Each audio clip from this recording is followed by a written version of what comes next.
변방이 아닌 정치의 중심에 서고 싶은 내 남자의 유쾌 상쾌 통쾌 정치 토크쇼 정치인싸 함께하는 분들 소개해드립니다. 네, 안녕하세요. 장성철입니다. 네, 안녕하세요. 도봉구 아나운서다 도나스 김재석입니다. 네, 안녕하세요. 김준호입니다. 네, 안녕하세요. 현근택입니다. 네, 저는 진행을 맡은 아나운서 허이루입니다.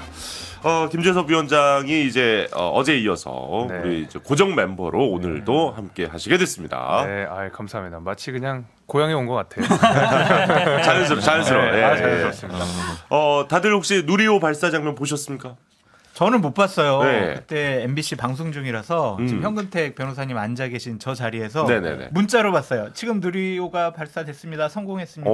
아니 그때 하이킥 출연하고 계셨죠? 근데 예. 정말 감격적이었어요. 막 가슴이 뭉클해서 눈물이 막 나오려고 하더라고요. 사실 이게 이제 영혼 없이 얘기하는 것 같아요. 아, 진짜요. 그 부분 보면 막 태극기 올라가고 네네네. 이런 우주선 발사 이런 거 보면 눈물이 나요. 사실 그러니까 발사 이틀 전에 이제 그 장비 간에 이 맞아요. 문제가 좀 발생해가지고 연기가 됐었잖아요. 그래서 이거 이러다가 정말 못 쏘는 거 아니야 했는데 어쨌든 제일 중요한 위성부터 뭐 나머지 것들까지 다 궤도에 올렸기 때문에 정말 그러니까요. 뭐 이건 성공이라고 평가할 수 있다. 뭐 근데 참 멋지더라고요. 그렇죠. 이게 눈물의 역사죠. 우리가 사실은 로켓 발사 기술을 가지러 얼마나 노력했습니까? 맞습니다. 러시아에 발사체 했다가 러시아에 뭐 훈련도 갔다가 또 쫓겨나기도 하고 온갖 역경이 있었거든요. 미국은 더욱더 기술 안 주고. 안 주죠. 어찌 보면 이제 러시아 기술로 한 건데 이게 한 20, 30년 동안 쭉 노력해온 결과예요. 네. 또 어쨌든 지금 우리 기술로 어쨌든 쏘아 올린 거잖아요. 네네네. 그럼 거기는 저는 의미가 있다고 봅니다. 그러니까 저는 그 항공우주연구원 쪽에 그 얘기가 너무 와닿았던 게 그 전까지는 렌트카를 탔다면 이제는 자차다. 그러네. 마이카 시대가 예. 있는데 그렇기 때문에 이제 로켓 발사 기술이 예전에는 이제 막 러시아 가갖고 쏘고 막 그랬는데 이제 완전히 우리 거가 됐기 때문에 이건 정말 의미가 있는 그런 장면이었다. 네, 그렇습니다. 윤석열 정권 하에서 참 많은 위대한 일이 참 완성이 됐네요. 네, 축하드립니다. 이게 뭐 노무현, 박근혜, 맞아요. 뭐 이명박, 뭐 문재인 쭉 온 거예요. 네. 그러니까 노무현 대통령께서 결단하신 거예요. 그렇죠. 그 당시에 개발해라 하면서 예산 주고 인력 확보하고 대단한 거죠. 어쨌든 이제 우리도 이제 우주 시대가 드디어 네. 이게 세계 7번째 안에 이제 든 거라고 하더라고요. 혹시 나중에 정말 이렇게 우리가 사람을 태우고 우주여행을 할 수 있게 되는 시대가 오면 어디 가보고 싶으세요, 혹시? 김재섭 위원장. 일단 뭐 다른 가봐야 될 것 같은데 굳이 저는 외국에 그러니까 그 우주에 나오고 싶은 마음은 없지만 굳이 간다 그러면 달은 한번 가보고 싶어요. 달? 네. 달은 한번 가보고 달의 싶어요. 뒷면은 어떻게 생겼을까 너무 궁금하긴 합니다. 그 달이 또 이제 중력이 어느 정도 있으니까 예. 이렇게 뛰면은 3배씩 더 높게 뛰잖아요. 6분의 1인가 뭐 그렇다 그러더라고요. 제가 이제 100kg가 넘는데 가면 한 30kg 정도 되는 거니까 그 날씬한 사람의 마음을 한번 느껴보고 싶다. 이런 김준호 마음으로. 변호사는 어떠세요? 아니 저는 근데 그 어릴 때 그 챌린저 보였나? 86년에 폭발했잖아요. 네. 교사도 포함돼 있고 막 그랬었거든요. 어릴 때 그거가 약간 뭐랄까. 충격을 받았어요. 네, 그래서 전 잘 못 봐요. 안 봐요. 그게 어릴 때 이렇게 집에 가서 다들 봐야지 이러는데 갑자기 씩 폭발해가지고 그 무서운 장면이었기 때문에 그래서 나가고 싶은 생각이 별로 1도 없다. 없습니다. 저는. 지금 뭐 이태리라든가 뭐 스페인이라든지 안 가본 나라도 지금 널렸는데 지금 네. 우주까지 갈 때가 아닙니다. 일단 지구 안에서 안 가본 곳을 좀 가시겠다. 장 소장님은요? 저 은하철도 999 옛날 만화 영화 있잖아요. 그렇죠. 그래서 메텔하고 예. 안드로메다 가봤으면 좋겠다라는 좀 생각이 드는데 제가 뭐 이렇게 꿈 깨는 듯한 말을 좀 현실적인 얘기를 해야 될 것 같아요. 네네네. 비용 문제를 말씀드리겠습니다. 3일간 지구 궤도를 다니는데 1인당 720억. 720억. 그리고 달까지 이렇게 갔다 오는데 2,153억 현재 1인당 그 비용이 들어요. 예. 그래서 돈이 많아야 일단 우주여행할 수 있는 상황이다.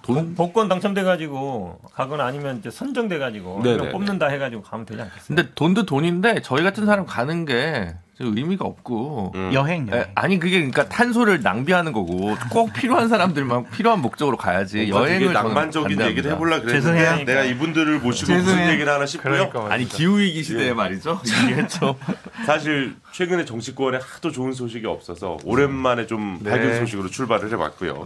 알겠습니다. 빨리 광고 듣고 역시 우리는 정치 얘기 해야 되나 봅니다. 예, 광고 다녀올게요.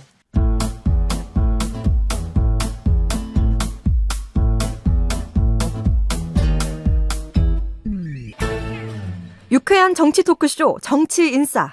네, 정치인싸입니다. 6개월 만에 국회 운영위원회가 열렸는데요.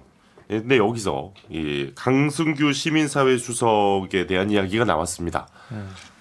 예산에서는 10명만 모이면 무조건 강 수석이 온다 이런 말이 있을 정도라고 하는데 이 심지어 이제 개인 비용으로 그 조기 그러니까 특히 조기가 뭐냐면은 이제 아마 청취자분들 아시는 분도 있겠습니다만은 국회의원들은 매번 화원을 보낼 수 없기 때문에 이렇게 유명한 큰 병원 장례식장에 깃발이 다 하나씩 있습니다. 맞아요. 그래서 깃발을 보냅니다. 예, 그게 이제 조기인데 조기 축기 뭐 이렇게 깃발로 합니다. 강승규 속 나오는 거예요? 뭐 왜 이런 얘기가 제가 뭐 나올까요? 국회에서 20년 근무해 본 경험 결과 네. 이거는 100%그 지역에서 출마할 의지가 있다라고 볼 수밖에 없어요. 네네네. 그럼 왜 여태까지 왜 예산 행사 있었을 때는 음. 왜 그 이전에는 왜 이렇게 활동을 적극적으로 안 하셨어요? 네. 그때는 이제 마포에 출마하려고 했다가 이제는 내년도에는 내가 고향에서 출마해야 되겠다. 왜냐? 현재 홍문표 의원인데 거기가 지금 사선 아성이에요. 아성. 네. 아성이긴 굉장히 한데 빡빡하게. 나이가 좀 이제 나이가 많으셔가지고. 앞에 4자로 시작하시니까 아무래도 2024년에 40년대생은 의장급이 아니면 쉽지 않지 않을까. 의장급도 쉽지 않을 것 같은데. 근데 저는. 제가 알아봤더니 홍문표 우리 의원님은 아직도 출마 의지가 강하시고 야. 무소속이라도 출마하시겠다는 역시. 생각이 아주 강하십니다. 노병은 사라지지 않는다. 야. 근데 왜 그러면 마포는 안 가는 거예요? 마포 옛날 지역구잖아요. 제가 강성규 쪽, 저 수석님 쪽하고는 별로 안 친해가지고 아니 근데 이제 이 얘기가 왜 나오냐면 어쨌든 지금 대통령실에 계신 분이잖아요. 네네네. 뭐 물론 본연의 임무를 하고 있을 뿐이다라고 이제 본인은 밝혔습니다만은 이게 이제 너무 이렇게 그 현직에 있는 분들이 지역구 관리를 너무 대놓고 하는 거 아니냐 그렇죠. 이런 얘기가 나와가지고요. 시민사회 수석으로 본연의 업무를 하고 있으면은 시민사회 단체를 돌아다니든가 아니면 네. 전국의 253개 지역을 다 돌아다니면 이런 얘기 안 나오겠죠. 음. 하필이면 고향 가서 예. 시민사회 수석이 할 일을 하고 있다 그러면 이상하죠. 그 말씀처럼 누가 봐도 이제 출마를 염두에 둔 것 같은데 좀 저는 적절하지 않은 것 같아요. 왜냐하면 이런 경우가 별로 없었어요 예전에도. 예. 예를 들어서 뭐 나온다는 말은 있어도 지역구에 직접 가거나 뭐 조기를 보나 그 정도는 아니고 그냥 뭐 인사 정도 한 언론에 그냥 얘기하는 정도였지. 이거는 마치 저 대통령실에 있는 분이 아니라 밖에 있는 분 같아요. 예. 밖에 있는 분인데 이렇게 사람 모이는데 가고 조기 같은 거 보내고 또 사람들 만나고 다니고 그러면 시민사회수석일은 언제 해요? 그런 얘기가 안 나올 수 없잖아요. 뭐 그런 비판이 일견 타당하기도 하는데 근데 강승규 수석이 계속 근데 나는 출마 안 할 거야 이렇게 얘기하는 거는 제 생각인데 그냥 공직선거법을 염두에 둔 것 같아요. 그러니까 출마를 전제를 하신 건 같긴 한데 우리가 공직선거법을 보게 되면 저도 현직 당협위원장이니까 뭐 예. 들여다보게 되잖아요. 예. 이게 후보자 그다음에 예비 후보자뿐만이 아니라 후보자가 되려는 자에게도 공직선거법과 정치자금법이 같이 적용이 되거든요. 아 그렇군요. 예, 예. 그렇기 때문에 만약에 강승규 수석이 거기서 저는 나올 겁니다. 곧 이렇게 해버리면 그때부터는 공직선거법 안에 본인 스스로를 집어넣게 되는 꼴이 되는 거니까 훨씬 운신의 폭이 좁아질 거거든요. 네네네. 예를 들면 지금 시민사회 소속으로 계속 일을 하다가 만약에 출마가 안 하게 된다고 했을 때 난 출마 안 하는 거야 하고 발이 빠져버리면 되는데 그럼 나중에라도 뭐 문제의 소지를 피해갈 수가 있는데 지금 출마를 해버리면 후보자가 되려는 자를 스스로 인정하는 셈이기 네네. 때문에 아마 그런 운신의 폭을 좀 넓히기 위해서라도 이런 이야기를 안 하신 게 아닌가 개인적인 생각입니다 이거는. 네. 그러니까 어쨌든 점점 정말 그 총선의 계절이 다가오고 있다는 게 벌써 이런 그렇죠. 행보에서 그렇죠. 느껴집니다. 예. 사실 그 총선 출마하십니까가 요즘 이제 모든 공직자들에게 물어보는 질문인데 네. 6번이나 답변을 회피하신 분도 있었습니다. 박민식 이제 국가보훈처가 국가보훈부로 이제 승격이 되면서 초대 이 장관 후보자 뭐 아마도 지금 인사청문회 통과를 하지 않을까 뭐 거의 그렇죠. 예. 이 총선 관련 질문이 6번이나 나왔는데 한 번도 출마 안 합니다. 이 얘기는 안 하고 알 수 없다. 뭐 알 수 없어요. 다 알겠구만. 나는 출마하고 싶다. 근데 아직 공천 지역이 어딘지도 모르겠고 당선될지도 모르겠다. 뭐 이런 얘기겠죠. 모르겠다. 아무 얘기 안 하는 건. 예. 박문식 장관이야 뭐 당연히 그 출마하는 거고 지역구가 문제지. 출마 안 한다고 생각하는 사람 있을까요? 그건 뭐 지역구는 제가 보기엔 분당 갑일 가능성이 높아요. 예. 왜냐하면 최근에 이제 안철수 의원이 굉장히 약간 신경질로 반응하고 계세요. 장관은 그만두면 안 된다. 뭐 계속 있어야지. 지금 장관 되는데 뭐 6개월 만에 나오냐 이러고 있거든요. 예. 그 얘기는 이제 견제한다는 얘기잖아요. 이분이 사는 거는 분당 갑 임해동에 살아요. 예전에 예. 국회의원은 부산에서 했는데. 그 전에 그 부산의 북 강서. 강서, 예, 북강서, 예.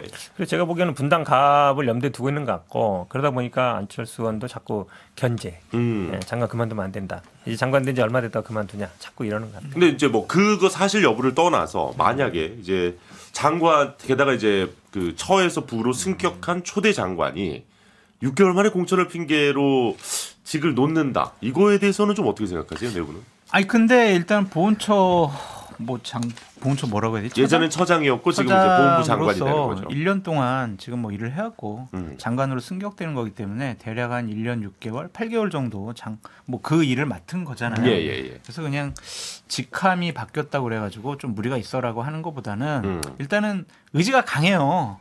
그래서 뭐 현 변호사님 얘기하셨던 것처럼 분당갑에 나올 가능성이 많고 예. 제가 예측하건대 안철수 현 위원장 겸 의원은 네. 거의 공천 못 받을 가능성이 높고 오. 당에서 오. 지금 당이 선거가 어려운데 지금 그 분당 좋은 지역구에 당신 나가려고 하냐, 수도권 험지에 나와가지고 예. 우리 총선 승리에 선봉장이 좀 돼달라, 그런 요구를 도저히 뿌리치기가 어려워요. 아니 그럼 제가 소장님께 한 가지만 더 여쭤볼게요. 네. 그러니까 대통령실이 그러면 모를 리가 없지 않습니까? 네. 이박 장관 후보자 아직까지 네. 후보자입니다. 네. 출마 가능성을 모를 리 없습니다. 네. 그런데도 6개월짜리 이 박 장관 후보자를 용인한 이유는 뭡니까 그러면? 윤석열 대통령께서 정말 박민식 의원을 되게 아끼고 신임을 해요. 숨겨진 실세예요. 오. 정말로.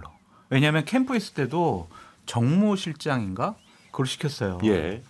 그 정도로 참 실세셨고, 제가 얘기를 하자면 그 윤석열 대통령이 검찰총장 그만두고 나서 여러 그룹에서 이제 조언을 받았었잖아요. 그렇죠. 예.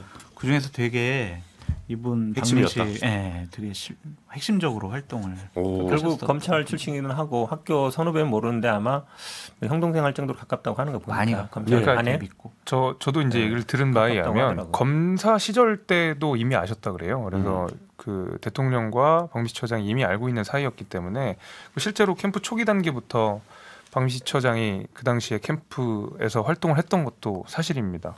근데 저는 이제 그래요. 그러니까 보훈처에서 보훈부로 승격이 되는 것도 맞고 뭐 6개월짜리 장관 아니야 이런 비판도 맞긴 한데, 이게 부가 신설되는 것이 아니고 처가 그 부로 승격이 되는 그렇죠. 과정에서 약간의 기능 확대 정도가 있지 사실은 거의 본질적인 변화는 없거든요. 그러니까 뭐 예를 들면 5.18 유공자라든지 예, 아니면 예. 독립유공자 분들에 대한 예우를 우리가 국가 차원에서 훨씬 더 높여줘야 된다는 정무적 판단으로 약간의 기능적 변화 정도만 수반하는 상황이기 때문에 오히려 대통령 입장에서는 보훈처장으로서 일을 잘했던 박민식 장관이 기본적으로 보훈부로 승격되는 과정에서 일관성 있게 업무를 추진해놓고 세팅을 해놓고 나가는 게 낫겠다는 생각이 있었기 때문에 아마 6개월이라도 계속 임명을 강행했던 걸로 저는 생각이 돼요. 저는 사실 여기서 핵심은 예.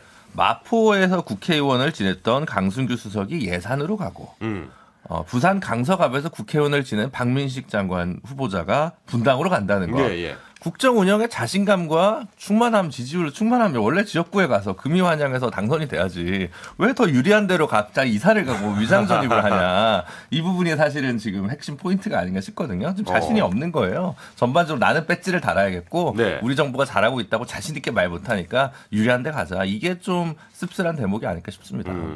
아까 이제 장소영님이 얘기해 주셨던 건 윤석열 후보 캠프에서는 선대본부의 전략기획실장 예 그걸 했다고 하고요.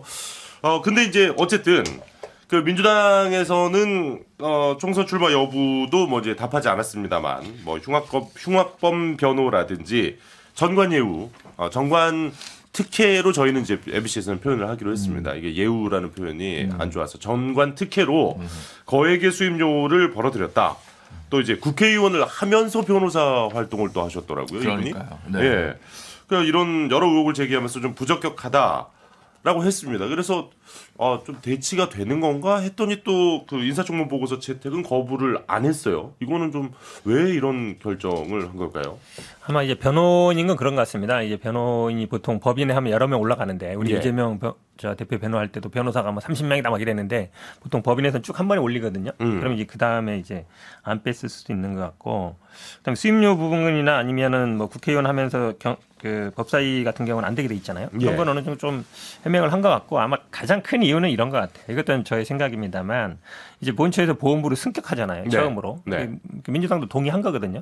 첫 장관인데 이거를 막 이렇게 끌어내리고 막 못하게 하면 뭐 보훈부에 대해서 참 말로만 찬성하는 거 아니야? 약간 그럴 수도 있는 거라서 그런 부분도 좀 고려된 것 같습니다. 약간 이제 역풍에 대한 우려도 없지 않아 있었네요. 저의 뇌피셜이에요. 네네. 저는 약간 생각이 달라요. 그러니까 제가 아는 선에서 그 국회의원 출신이나 국회의원 현직 국회의원 중에서 장관 후보자 탈락한 사례는 없습니다. 제가 알기로는 대부분 좋게 좀 하는 게 있죠. 왜냐하면 이 동료의식이라는 게 발휘가 되고 나도 언제 저 자리로 갈지 모른다라는 심지어 반대당이어도 그런 약간의 그 국회의원들 사이에 동료의식이 있기 때문에 기본적으로 국회의원 출신들이 장관 낙마하는 경우는 없습니다. 저는 그런 어떤 동료의식의 발해 같은 것도 상당 부분 영향을 미쳤다고 생각해요. 네. 근데 어쨌든 그래 이걸 부럽다고 해야 되나 또 그 소득세를 그때 7억 4천씩 두 번인가 냈다는 거 같잖아요. 그러니까 1년 반 동안 바짝 잘 벌고. 아니 뭐 그건 그렇다고 쳐요. 그것까지 넘어가는데 그 박용진 의원이 질의한 거 보면 결국은 국회의원 당선이 되고 나서 법무법인을 설립해요. 그러니까요. 그건 말도 안 되는 일이에요. 네. 그래서 후배들이랑 새로 만든 다음에 뭐 자기 이름 올라간 거는 민사 사건에만 이름 올라갔다고 얘기를 하는데 그 자체가 이상한 거예요. 근데 이제 2000년대 초반이나 그 전까지 이름을 좀 올리고 있는 경우가 있긴 있었습니다. 변호사들, 의원들이. 홍준표 의원도 옛날에 그 자기 측근 변호한다고 이름을 한번 올린 적도 있고 영리 활동은 안 했지만 그래서 완벽한 불법은 아닌데 이거는 뭔가 의도가 별로 좋지 않아요. 원래 있던 데서 이름 안 빼고 있거나 뭐 이렇게 몇 개 있는 그 정도가 아니라 새로 설립을 한단 말이에요. 이건 뭐 좀 해볼까 이런 걸로 좀 보이기 때문에 그때 뭔가 좀 크게 착각을 하셨던 것 같고 그러니까 그리고 본인이 막 격렬하게 옛날에 그 국감장인가 국회에서 이런 게 어딨냐고 막 하는 본인 영상을 박용진 의원이 틀었거든요. 그러니까 본인도 좀 머쓱했을 거예요. 이런 부분들은 장기적으로 봤을 때 글쎄요. 박민식 의원이 지금 이번에 뭐 넘어가긴 하지만 혹시 더 큰 꿈을 꾸고 있다면 이건 나중에 다시 한번 재방송으로 돌아올 거다라는 생각이 듭니다. 근데 제가 의원들이나 후보자들에 대한 비판적 입장을 많이 견지하는 사람이잖아요. 근데 박민식 전 의원 뭐 보훈부 처장 같은 경우에는 상당히 인품적으로도 훌륭하고 실력도 있으신 분이다. 그래서 왜 부산에 다시 안 나와요? 네? 부산에 다시 안 나와요?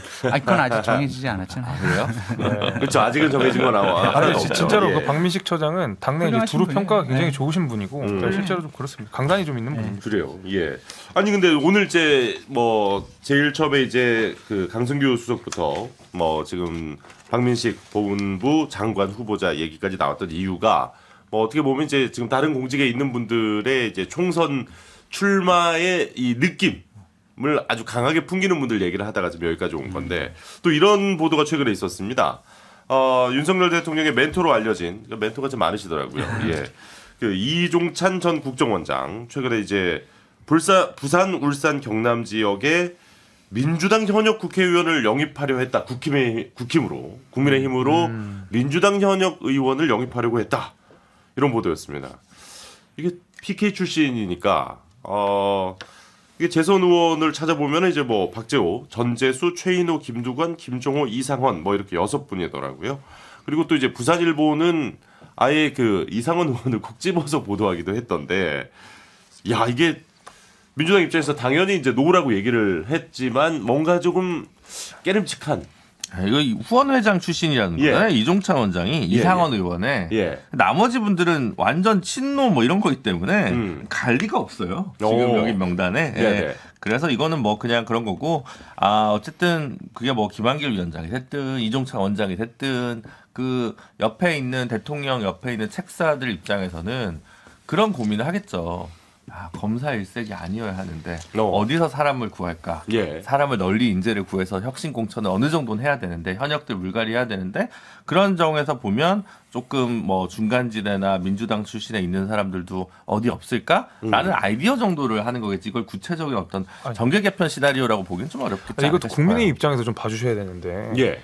지금 뭐 부울경에 민주당에 대한 민심이 거의 바닥으로 지금 향하고 있는 상황인데 굳이 바닥으로 향한 민주당 의원을 국민의힘으로 데려가서 무슨 이득이 있겠어요. 그래서 저는 그 멘토라고 알려진 이 분의 메시지가 전적으로 개인적인 메시지라고 생각하고 국민의힘에게도 하등 도움이 안 되는 얘기입니다. 그거는. 그리고 이분이 노무현 대통령 후보 울산 선거 대책 본부장을 하시면서 민주당 쪽 계열에서 계속 정치를 해왔던 분인데 어떻게 뭐 이쪽으로 오겠어요. 이거는 그냥 진짜 이종찬 전 국정원장 지금 광복회장이 되셨잖아요. 네. 그냥 한번 넌지시 그냥 이쪽 한번 오는 거 어때? 뭐 이런 식으로 가볍게 말씀하지 않으셨을까? 그냥 어떠한 선거 전략이라든지 정계 개편 차원에서 조직적으로 여권에서 기획을 해가지고 자.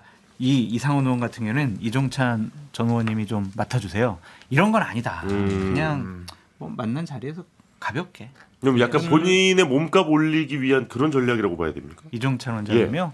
그러진 않을 것 같고요. 뭐 이제 광복회장 가시면서 그냥 한번 식사 자리가 있어서 그 자리에서만 말씀하신 게 아닐까? 저도 그런 생각이 들어요. 봅니다. 네. 네, 전혀 근데 교감된 이런 내용은 아닌 것 뉴스는 같아요. 앞으로도 많이 나올 것 같아요. 이제 말씀처럼 뭐 국회의원들 같은 경우에는 일단 본인 당선이 1번이고 그렇죠. 그다음에 지역에서 뭐 예산이라든지 이런 걸 따야 되는데 야당 입장에서는 다음이 될까? 뭐 이럴 수 있거든요. 그럼 만약에 근데 결국은 아마 민심이라든지 여론이 결정할 거다. 예를 들어 윤석열 대통령 막 지지율이 막 오르고 또 막 그 지역에서 막 흔들리고 그다음에 저는 좀 걱정하는 건 이런 거예요. 그러니까 혹시 이제 수사 같은 거 예. 염두에 두고 있는나 아니면 대상이 될 수 있는 분들이 있지 않을까. 근데 왜냐하면 사실 민주당은 지금 뭐 돈봉투뿐만 아니라 뭐 지금 온갖 노트 뭐 온갖 나오고 있거든요. 네네네. 근데 물밑에서 다들 그 걱정은 해요. 혹시 나도 이름 있는 거 아닌가? 어디에 나오는 거 아니냐? 이런 게 있어서 예. 그럴 경우에는 사실은 좀 이제 심각해질 수도 있죠. 그러니까 이쪽으로 넘어오면 수사 안 할게 이렇게 이런 그렇게 식으로 대놓고 말이 안 하겠죠. 네, 느낌으로. 느낌으로 심리적인 안정감을 주기 위해서요. 예, 그 느낌 얘기는 이제 어제 우리가 또 후쿠시마 관련해서 느낌 얘기가 안 할 수가 없었던 상황이었기 때문에 알겠습니다. 일단은 그러니까 슬슬 정말 총선의 계절이 오고 있다는 게 느껴지는 게 이렇게 그냥 그 다 다른 곳에 있는 분들이 움직인다더라 뭐 이제 이런 이 카더라 통신이 계속 나오는 걸 더 나올 보면 거예요. 맞아요. 앞으로도 이제 이런 얘기들이 좀 나올 것 같아서 네 분께 좀 검증을 좀 부탁을 드려보도록 하겠습니다. 자, 그럼 광고 듣고 계속 이어갈게요.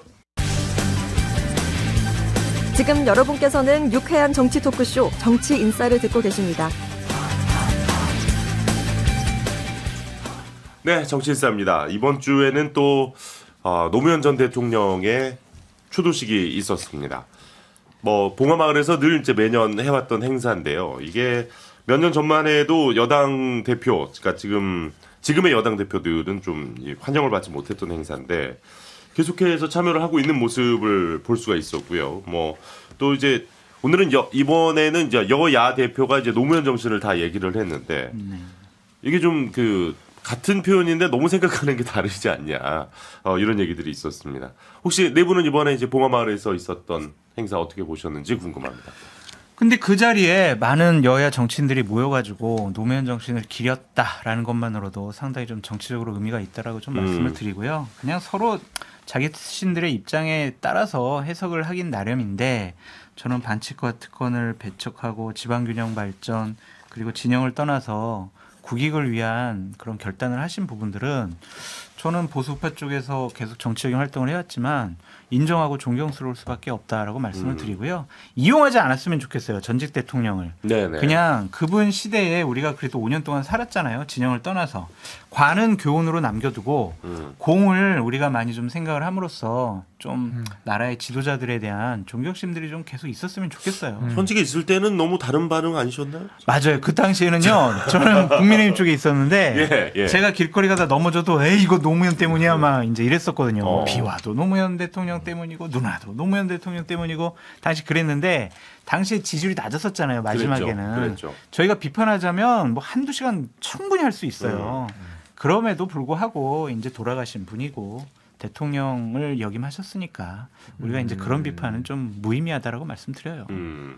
저는 그 여야의 해석이 달릴 수밖에 없는 것은 그러니까 노무현이라는 정치인이 남긴 정치적 유산이 한 가지가 아니기 때문에 너무 많은 정치적 유산을 우리한테 남겨놨기 때문에 각각 정당에서 그 유산 중에서 계승받고 싶은 것들을 이야기를 한 것이기 때문에 저는 각각 다른 메시지가 나왔을 수 있다고 생각해요. 근데 한 가지 이제 국민의힘 내부에서 노무현 전 대통령 뭐 봉화마을 간 것을 가지고 비판하시는 분이 아직도 덜어 있긴 합니다. 그래요? 네, 뭐 공식적으로 막 나오진 않더라도 있긴 하는데 보수의 정체성을 가지고 어떻게 뭐 노무현 대통령 근데 저 이거 되게 바보 같다는 생각이 드는 게 첫 번째로 보수의 정체성을 왜 노무현 대통령을 기준으로 삼아요. 보수의 정체성은 보수의 정체성들이 있는 것이고 그 가운데서 노무현 대통령이 남긴 유산을 수용할 수 있으면 받아들여서 계승시키면 되는 거고 그 봉화마을 방문하고 안 하고 후보를 가지고 보수의 정체성이 흔들릴 거라 그러면 그거는 정체성이 아니죠.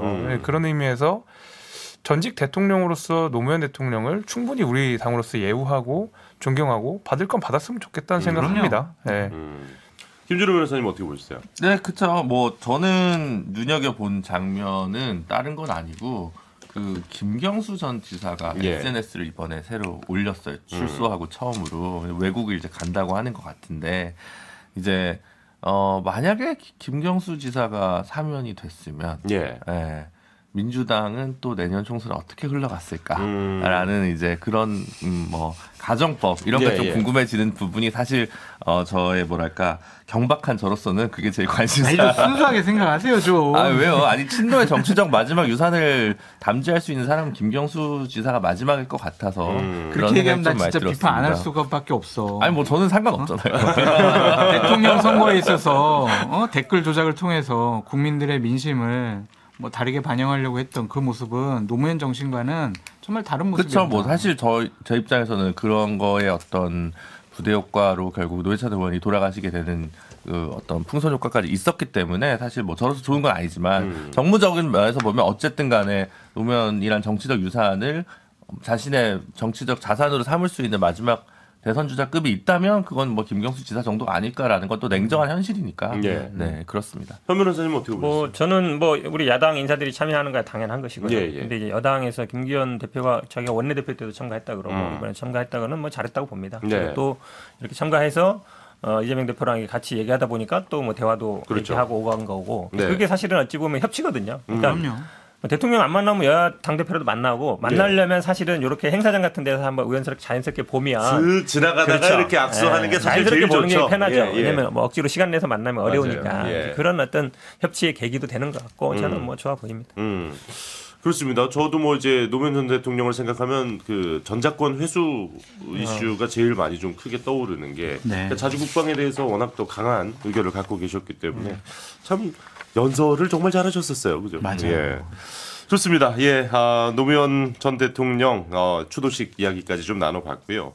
근데 이제 민주당 얘기를 좀 안 할 수가 없는 게 이게 비호감도가 민주당이 계속 지금 조금 상승하고 있는 모양새입니다. 한국갤럽이 지난 23일부터 25일까지 실시한 여론조사가 그저께 금요일에 발표가 됐는데요. 자세한 건 이제 중앙선거 여론조사 심의위원회 홈페이지 참고하시면 되겠습니다. 이 민주당의 비호감도가 국민의힘보다 높게 나왔습니다. 2월 조사에서는 국민의힘 비호감도가 58%, 민주당이 57%. 이번 조사에서는 국민의힘 비호감도가 58%, 민주당이 60%. 물론 참 그 두 똑같아요. 뭐 독인 객인이긴 합니다. 예, 독인 객인이긴 한데, 그러니까 역시 최근에 있었던 조금 안 좋은 이슈들이 영향을 미쳤다고 봐야 될까요? 그렇죠. 아무래도 이제 지지율로도 나타나고 있죠. 그러니까 비호감도 올라가고 지지율은 떨어지고 그런 현상인데, 뭐 다 알다시피 이제 돈봉투 사건 계속 조사하고 있고 코인 문제도 아직 해결이 안 되고 있거든요. 예. 이제 빨리 끊어내든지 정리를 해야 되는데 또 못 하고 있고 그러다 보니까 또 국민의힘에서는 계속 이걸 물건들어지고 있고. 저희 지나가면서 현수막을 많이 봐요. 예. 그럼 뭐 돈봉투당, 뭐 코인 무슨 당 이렇게 엄청 붙여놓거든요. 네네. 뒤에 눈에 확 띄게 어. 예, 하고 있어서 영향을 많이 미치는 것 같은데 어쨌든 안 좋은 상황입니다. 지금은 안 좋은 상황이고 어떻게 해결할 건가 이제 그 부분에 다들 고민하는 것 같습니다. 그 현수막이 눈에 띄는 이유는 찔려서 그렇습니다. 그래서 제 생각은 그렇고. 아니 그 도봉에도 붙이셨어요? 아 저희도 있긴 전국 있어요. 다 있긴 네. 있는데 뭐 저희는 거의 정책 현수막을 걸어서 저는 뭐 네. 많지는 않은데 그 지지율 하락의 결정적인 이유는 민주당의 대응인 것 같아요. 보면 맞아요. 김남국 의원 뭐 코인 의혹, 뭐 돈봉투 의혹 계속 민주당에서 나오는 대응들 보면 그럴 수도 있지. 또는 과거에 보수 정당을 공격했던 그 논리를 가지고 예. 오히려 그 논리를 본인들의 그 어떤 방어 수단으로서 활용하는. 예를 들면 대표적으로 도덕성 문제를 계속 얘기하잖아요. 뭐 도덕이 뭐 그렇게 중요하나 유용하면 됐지. 이거 과거에 보수 정당이 했던 얘기고 예. 그거를 공격했던 게 민주당이고 그 도덕성으로서 지금까지의 정치적 자산들을 쌓아놨던 민주당이 그 쌓아놨던 자산을 써먹어가면서 김남국 의원을 옹호하고 돈봉 사건을 옹호하다 보니까 있는 지지율 다 까먹게 되는 거죠. 뭐 다초한 일이라고 생각합니다. 그러니까 예. 저는 민주당 지도부에 좀 조언을 드리고 싶은 얘기가 있는데 그러면 김용민 의원이라든지 예. 양이원영 의원이라든지 안민석 의원이라든지 이런 분들이 지금 나와서 김남국 의원을 옹호하거든요. 예. 예를 들면 안민석 의원은 얼마 전에 언론에 나와서 김남국 거짓말 안 할 친구 이런 식의 얘기를 네네. 하셨어요. 근데 지금까지 해명이 다 다르다라는 여러 가지 언론 보도도 있었는데 거짓말 안 한다고 하면서 옹호하는 것이 과연 국민들에게 어떻게 비칠 것이냐. 그래서 이런 분들이 말 줄이는 것이 좋아요.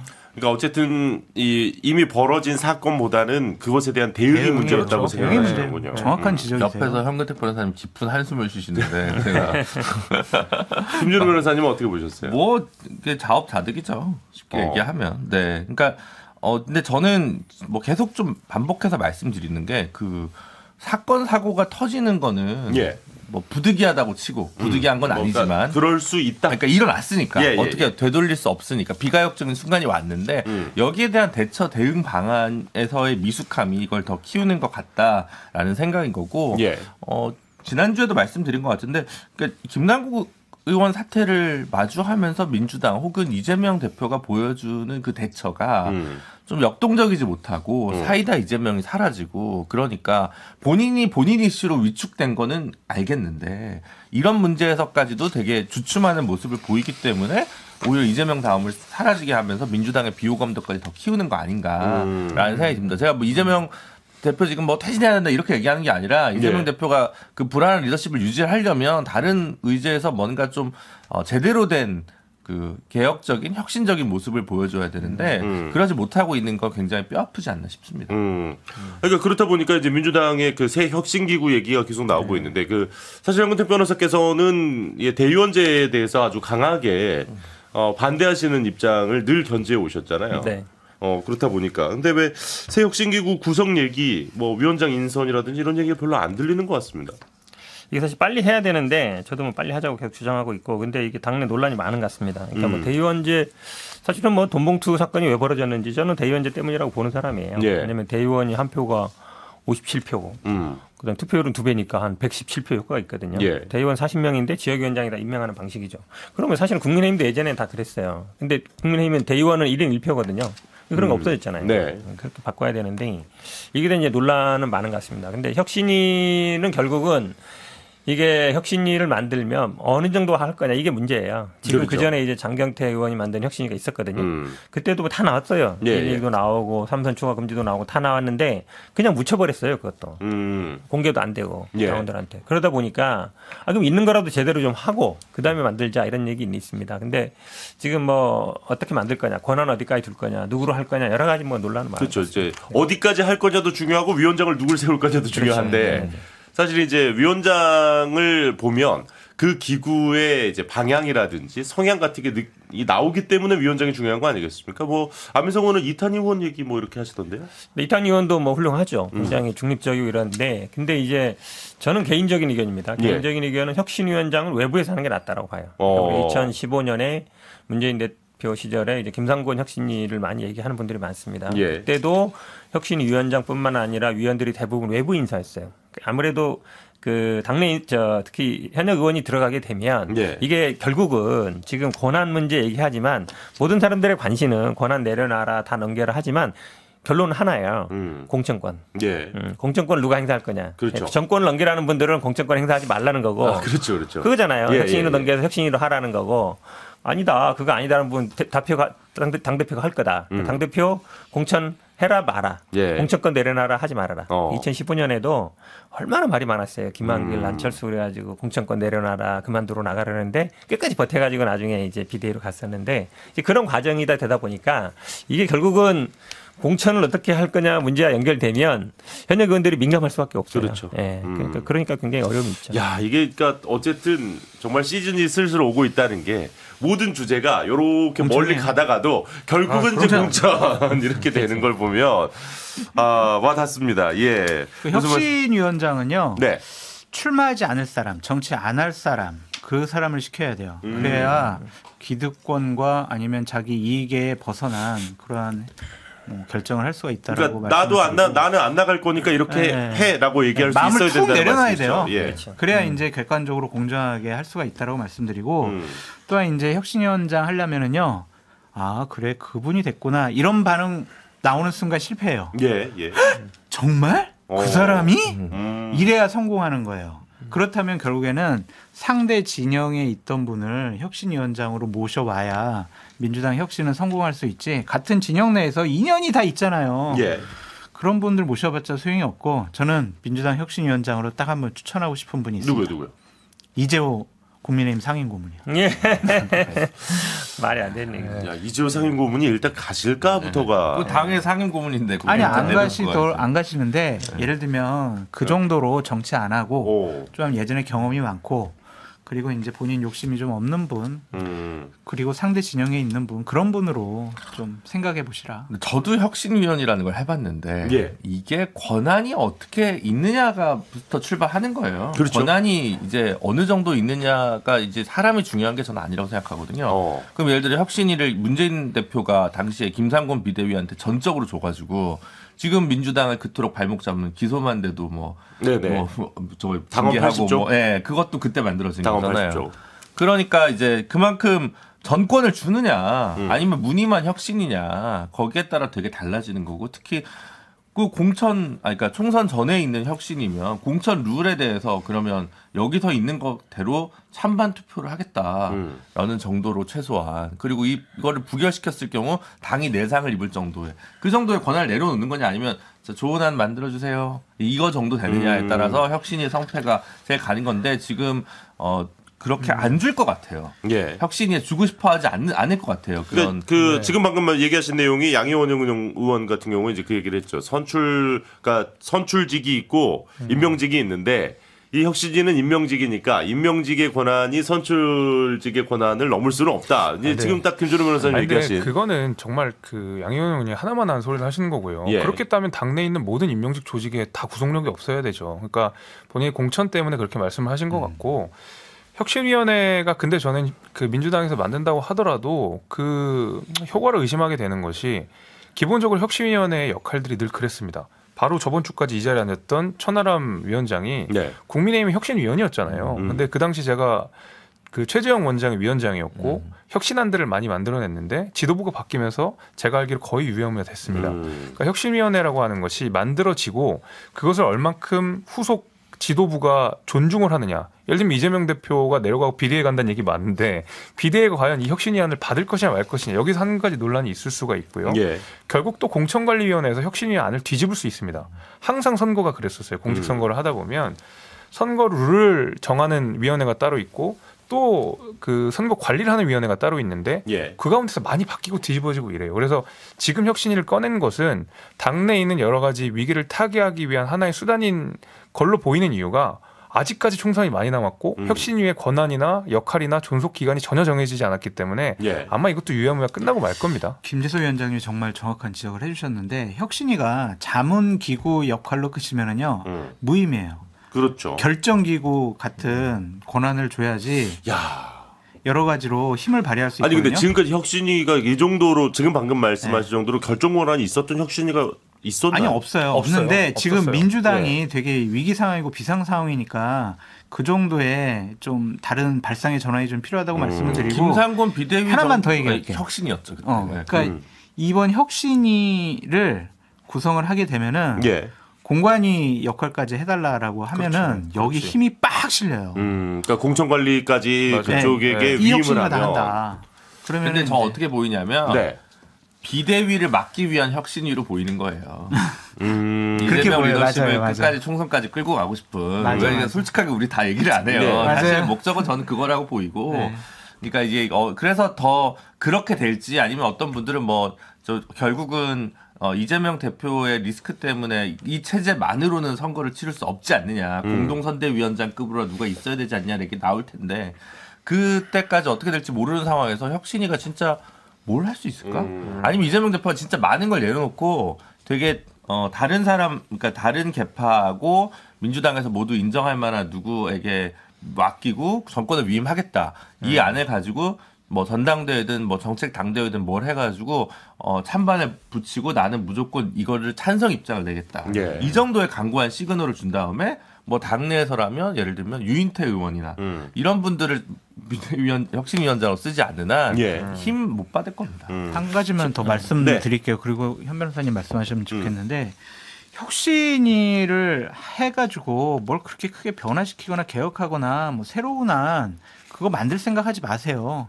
그냥 기본으로 돌아가시라라고 말씀드리고 싶습니다. 네. 김남국 의원이요 청문회나 상임위장에서 코인 거래한 거 잘못됐잖아요. 그럼 본인 탈당하게 내버려 두는 것이 아니라 국민 눈높이에 맞는 결정하면 돼요. 그냥 제명시키면 돼요. 복당 못하게. 노웅래 의원 돈 받는 거 다 언론에 나오고 뭐 육성까지 나왔잖아요. 그런 거 왜 체포동의안 왜 부결시켜요? 그러니까 이번에 돈봉투 사건 때문에 윤관석 의원이라든지 이성만 의원 체포동의안 이제 국회에 왔잖아요. 네. 그거를 보호하고 이제 부결시킨다? 그럼 혁신이 백날 뛰어봤자 소용없어요. 국민들은 그분들에 대해서 이미 국회의원으로서 부적절한 거 아니야? 이렇게 생각을 하고 있는데 그분들을 보호하는 민주당 혁신이 뛰어봤자 뭐가 혁신이 되겠어요. 저도 짧게 한마디만 못하면 네네. 아따 이재명 대표가 아니 일이 터졌어. 그 혁신위원회가 저도 이거 그냥 눈속임이라고 생각하는 이유가 예. 김남국 의원이 예를 들면 당내에서 마련한 TF의 진상조사를 응하지 않고 탈당을 해버렸잖아요. 맞아요. 이재명 대표가 거기에 대해서 일말의 책임감이 있거나 아니면 본인이 정말 리더십을 발휘해서 이 문제를 해결하겠다고 생각을 하면 김남국 의원한테 이 정도 한마디는 던졌어야 된다고 봐요. 네가 탈당하는 건 네 자유인데 네가 이야기하는 것처럼 인식 탈당은 절대 없다. 네가 자체 조사를 응하지 않았기 때문에 내가 대표로 있는 한 너는 복당 없다. 이 얘기를 해줬어야 돼요. 근데 그 얘기도 안 한 상태에서 내보냈으니까 무소속이라 어쩔 수 없습니다라고 하는 것만큼 무책임한 게 어디 있어요. 그래놓고서는 혁신위원회 만든다고 위기가 타게 되나요? 안 되죠. 그 돈봉투나 코인 문제 이런 걸 해결하려고 혁신위를 만드는 거고요. 지금 이제 다들 이제 공천 얘기만 하는데 사실 민주당의 구조적인 문제가 많아요. 제가 네. 맨날 대의원제 폐지하자고 네, 얘기하고 네, 네, 네. 그다음에 중앙위 컷오프도 맨날 얘기해요. 중앙위 컷오프 제도가 있으면요, 우리 뭐 김재섭이나 이준석 대표 같은 분들이 절대 민주당에서는 안 나와요. 통과될 수가 없어요. 왜냐하면 특정 계파에 딱 속해서 줄을 서지 않으면 중앙위 제도가 자체가 약간 기득권에 있는 사람들이거든요. 예. 통과가 안 돼.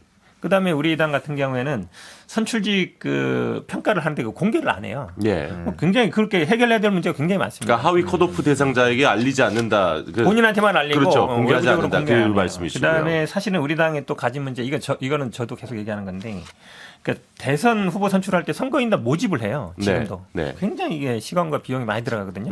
국민의힘 간단하게 해요. 여론조사 돌리고 네네네. 얼마나 간단해요. 그러니까 민주당 시스템이 되게 구리다. 제가 보기에는 좀 정근대적이다. 네. 그리고 기존의 개파라든지 아니면 이런 것들의 권한을 계속 유지하는 구조로 돼 있어요. 근데 이거를 저는 바꾸는 거 중요하다고 봅니다. 왜냐하면 이거를 바꿔야 이런 나머지 문제들 해결될 수 있어요. 예. 근데 그거를 뭐 단순히 친명 비명 문제가 아니라 당원, 그러니까 대의원 1인 60표가 말이 안 되잖아요. 그리고 청년이나 이런 분들이 나가서 뭐 당대표라든지 아니면 뭐 최고위원 나가려는데 또 컷오프돼. 예. 그런 구조적인 문제를 해결해야 돼요. 저는 이런 문제 해결도 굉장히 중요하다고 봅니다. 네. 그러면서 이제 혁신위 얘기를 우리가 또 나눴습니다만은 민주당이 이번 주에 가장 큰 뜨거웠던 이슈는 사실 어떻게 보면 제명과 관련된 또 이야기였습니다. 강성당원이라고 좀 표현을 하기에는 또 그 제가 이제 서영교 최고위원의 인터뷰를 꼼꼼히 좀 들여봤는데 일단은 그 개혁의 딸 이쪽 분이 아닌 분이 마치 그런 것처럼 활동을 했다. 뭐 이제 또 이런 얘기가 있더라고요. 지지층이라고 봐야죠. 강성 지지층. 그래서 이제 비명계 의원들에게 이제 욕설 문자를 보낸 당원에 대해서 제명 조치를 했습니다. 이게 민주당 역사 이래 처음 있는 일이라고 하던데요. 이게 이재명 대표는 외부 이간질에 놀아나지 말자. 그러니까 이제 이분이 개혁의 딸이라든지 이렇게 민주당의 적극적인 지지층이 아니라 오히려 외부 사람이 조금 공격을 하는 거다. 또 이렇게 해석될 수 있는 여지가 있는 그런 부분이었습니다. 어떻게 보셨는지요? 이게 이거 어쨌든 조금 다른 건데요. 예. 왜냐하면 그 제명 조치한 부분은 어쨌든 당원이 맞아요. 네. 그러니까 전혜숙 의원한테 막 욕설을 하고 이러니까 조사해서 제명을 한 것이고, 지금 이제 외부 세력이라는 건 아마 이현우 의원이 문자를 공개했는데 네네네. 이게 뭐 강성 당원이 뭐 이렇게 했다 해서 공개했는데 알고 보니 그 사람이 당원이 아니었다. 예. 이제 그런 문제가 있기 때문에 물론 뭐 당원인지 아닌지는 조사해봐야 아는 거거든요. 다 알 예. 수는 없죠. 예. 근데 사실은 어찌 보면 이게 섞여 있습니다. 그러니까 당원인지 아닌지 문자 보내는 사람들이 본인이 뭐 당원이라 그러면 당원으로 알고 본인이 그렇죠. 이런 상황이라서. 근데 뭐 저도 그렇습니다만 최근에 이 민주당 의원들이나 이런 분들이 이걸로 시달리는 분들이 되게 많아요. 그래서 저는 뭐 의견 제시는 할 수 있죠. 네. 근데 욕하거나 뭐 막 이러는 거 있잖아요. 뭐 어떻게 한다 이런 거는 뭐 밤에 전화하고 새벽에 전화하고 이런 거는 제가 보기에 좀 아닌 건 아니다라고 얘기해 줄 필요는 있는 것 같습니다. 네. 뭐 사실 욕설이나 이런 거는 뭐 당연히 조금 그러니까 의견 표현이라고 보기에는 서로 간에도 예의라는 게 기본적으로 있으니까. 감정이 들어간 거죠. 욕설을 한다는 그렇죠. 것은. 예.